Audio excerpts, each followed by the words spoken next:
Welcome to Small Town Hauntings. My name is Bella. And I'm Nancy. Yeah.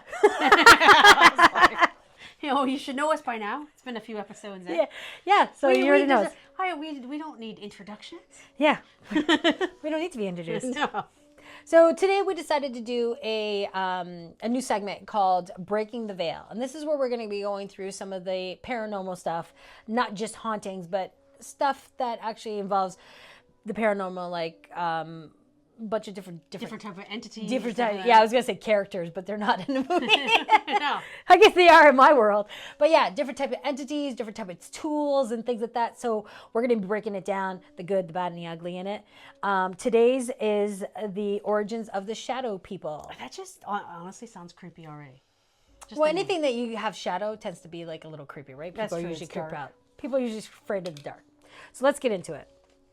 So, shadow people have been seen across centuries and cultures, and every single culture has a type of shadow person.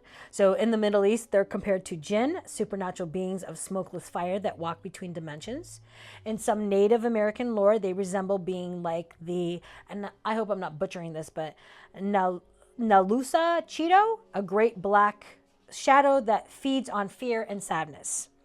And while the term shadow people became popular in the early 2000s, thanks to Coast AM and Art Bell, the encounters are much older than the internet. I've even had clients describe them before they even had a language for what they saw. They just say that there was something blacker than a dark, and it watched them. Okay, so apparently there are good sides to these. Hard to believe, but yeah, let's start with the good, because surprisingly, not all shadow entities are malevolent. Some people report encounters that feel more protective than frightening. One Reddit user described a figure appearing during a moment of grief, just standing in silence, and then disappearing, but they said it made them feel less alone, almost comforted. See, grief, honestly, I would think that's the person that you're grieving. Yeah. I think the shadow term, the word shadow person, when you're going to be seeing, most of the time when you see a spirit, it's always going to be in shadow form. Right.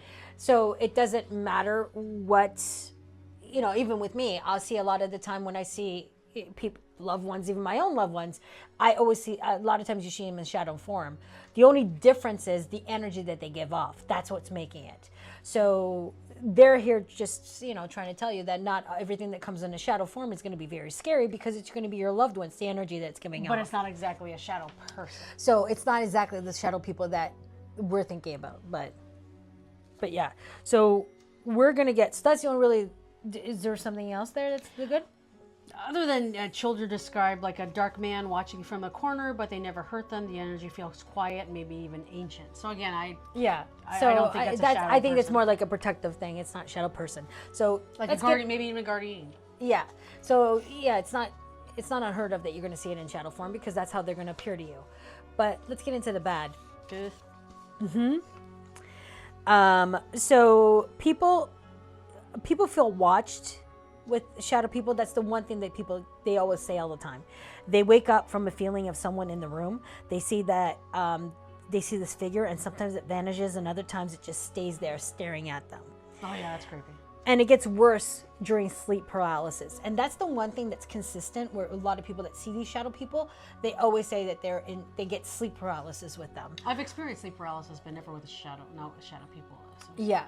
So, and a lot of times they'll also see a dark figure hovering over them, or in the corner, or standing on the edge of the bed. So one of the most famous versions is the hat person. And for some reason, I don't know why, but they're always like in a hat form, like almost like they're wearing a fedora.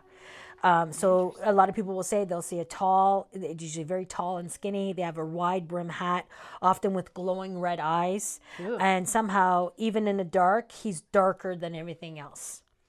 So this is a true encounter. I saw him when I was 13. I was paralyzed in bed. He leaned over me and I couldn't scream. When I could move again, he was gone. But I never slept the same after that. How would you? Yeah. So whenever I've had people that come to me that have had these different encounters, the energy is disruption. It's disruptive. So, and it's there to feed on their fear. And they feel very interdimensional. Because we really don't know what they are. Oh, and where they come from. Yeah. Right. Yeah.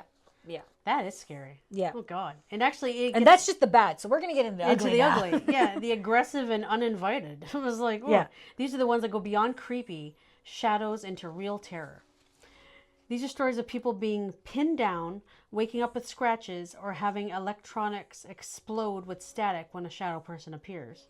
Here is a true encounter. I started seeing them nightly. I'd wake up gasping, feel like something was crushing my chest. One night I found claw marks on my legs, and I live alone. Wow. Mm-hmm. That would be scary. Let's see. So they're not residual energy. They're actually interacting with somebody, which makes it even scarier. Right, because they can actually leave marks. Yeah, they leave marks with you. So, and some people will categorize them as a demon, but I don't think they are. They're just non-human, which demons aren't human either. Right. But these are non-human. They're very high intelligence. And to be honest, they feed on fear. And no one really... I have asked and I've tried to do all types of research on this to figure out. There are so many different versions of these shadow people, and they're called all these different things. They tend to have the same thing in common over and over again. Sleep paralysis, basically sucking the person's energy through fear, and just waiting. A lot of them will also categorize them as the harbinger of death. So a lot of times when your person's close to passing over, or if person has had some substance abuse, if they heavily drugs and things, a lot of these people will tend to see these, especially if they're, especially if they're like they abuse drugs or abuse alcohol. I know people personally that one particular room, anybody who slept in that room had issues. Yeah. And now I know it's a shadow person. Yeah. Because they've seen things, they had bruises on their body.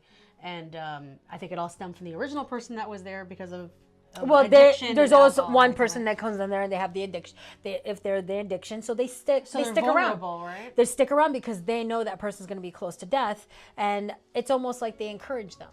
So it's like if you're deep in your addiction and you're trying to get well, or if you're trying to do anything, it's almost like they kind of step in and they are encouraging you not to. They keep you in that cycle because you're essentially their food. And that they're feeding state. you. Wow. Yeah. So, you literally have to move somewhere else energetically in order to be able to get the help that you need. But yeah, I've had quite a few people where, quite a few different stories that I've read. Yeah, I was just surprised even of my own personal encounters with a couple different people. Like everybody that slept in that room had those issues, whether they had issues themselves. Yeah. So it takes a lot to get rid of them. I mean, and they'll come around when it's like people are close to death. So a lot of people in old age facilities and stuff, they'll see them a lot, especially when they're close to passing over. They'll just appear out of nowhere. And a lot of times the staff will say that the person's talking to somebody because they'll hear the person get aggravated and they'll say, go away, I'm not ready for you, because they actually speak to them. And the staff will come in and they won't say anything. They don't understand what's going on. And the person's like, you don't see that person over there? And it's somebody they don't know. So it's not like a loved one coming to take you. No. The one story that I remember was there was a guy who was heavily, heavily into drugs. He did heavily, like all these different types of drugs. Finally, he was on the streets and stuff. So finally he was able to pull himself out of that. He got some help. They pulled him out. He got cleaned up and everything else. But he did say that when he was heavily into drugs, he would get sleep paralysis a lot, and he would see this, and he called it a demon-like creature. Yeah. But he said it would come to him in his dreams. But I think he was actually awake, and he had the glowing eyes. I don't know if it necessarily was red, but he said it was glowing eyes, and he had the hat guy, as he's called him. It's odd that I don't know why. Yeah. It's always like the hat guy. So he said this, and then he got cleaned up, got married, had children, and then so all of a sudden, they called in a paranormal team because they started having things happening in the house. Oh. Right? So the wife, like, they would hear disturbances, and there would be like he would wake up with scratches. The wife would also wake up with scratches during the night. So she's thinking something's like, what happened? I don't know where we moved into this it was like a newer house that they moved into too. She's like, we just built this house, we moved in, and now we're starting to get the stuff that's happening. And she couldn't understand what was going on. So they're bringing in a paranormal team. They did the whole investigation, and then the medium that was there said to the guy that it wasn't necessarily with the house, but it was attached to him. And she picked up on that he had relapsed and was doing drugs again. Oh. The wife didn't know. So during this like reveal with them, she said, did you want to tell your wife what's going on? And so he told her that he had started doing drugs again. And the wife's like, why didn't you tell me?